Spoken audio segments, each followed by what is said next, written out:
Hello friends, നമുക്കിന്നൊരു സിമ്പിളായിട്ടുള്ളൊരു chicken കറി ഉണ്ടാക്കാം കേട്ടോ. ഇത് ഉണ്ടാക്കാൻ വളരെ എളുപ്പമാട്ടോ. അപ്പോഴത്തേക്കും നമ്മൾ മിക്സിയുടെ ജാറിൽ കുറച്ച് കുരുമുളക്, ഇഞ്ചി, വെളുത്തുള്ളി, പിന്നെ കുറച്ച് പച്ചമുളക്, ഇതെല്ലാം കൂടെ നമ്മൾ എന്ത് ചെയ്യണം, ഒന്ന് അടിച്ചെടുക്കണം.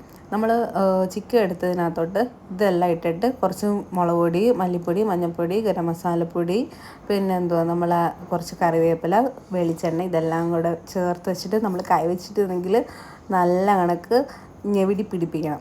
അങ്ങനെ നമ്മൾ കുറച്ച് നേരം റെസ്റ്റ് ചെയ്യാൻ വെക്കുമ്പോഴത്തേക്കും കുറച്ചുള്ളി സെപ്പറേറ്റ് ആയിട്ട് നമ്മൾ കട്ട് ചെയ്തിട്ട് പാനിലിട്ടൊന്ന് ഫ്രൈ ചെയ്യണം. പിന്നെ നമ്മളൊരു കുക്കർ എടുത്തിട്ട് വെളിച്ചെണ്ണ ഇട്ടിട്ട് കുറച്ച് ഉള്ളി കൊച്ചുള്ളി ഉണ്ടെങ്കിൽ കൊച്ചുള്ളിയോ അല്ലെങ്കിൽ സവാളയോ എടുക്കുക. പിന്നെ നമ്മൾ തക്കാളി ഇട്ട് വഴട്ടുക. എന്നിട്ട് ഒന്ന് ജസ്റ്റ് ഒന്ന് വാടുന്ന ആ പരുവാകുമ്പോഴത്തേക്കും നമ്മൾ നേരത്തെ റെസ്റ്റ് ചെയ്യാൻ വെച്ചേക്കുന്ന ചിക്കനില്ലേ, അതും കൂടി ഇട്ടിട്ട് ഇതിനകത്തിട്ടൊന്ന് ഇളക്കുക. എന്നിട്ട് നമ്മൾ ഈ ചിക്കൻ വെക്കുന്നതിനകത്ത് അങ്ങനെ ഒരുപാട് വെള്ളമൊന്നും ചേർക്കുന്നില്ല. അങ്ങനെ നല്ല കണക്ക് ഇളക്കിയിട്ട് നമ്മൾ വിസിൽ വെക്കണം കേട്ടോ.